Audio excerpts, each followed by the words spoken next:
Welcome. In front of me is a Philips S318, and today I'll show you how to remove the battery from the device.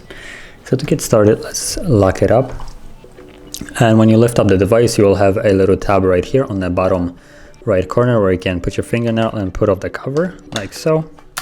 Go around. Try not to pull off the cover too hard, it might actually break. It's kind of flimsy plastic. And from there you have the access to the battery. So all you need to do is just push it up and out like so, and it comes out.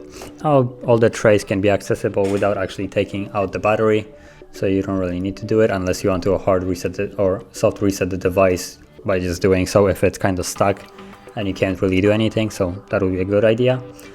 So yeah, once you pull it out, you can just slap it back in there and you turn over the device, hold the power key, and it should turn back on normally.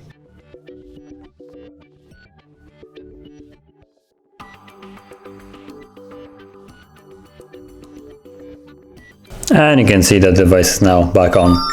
So if you found this video helpful, don't forget to hit like, subscribe, and thanks for watching.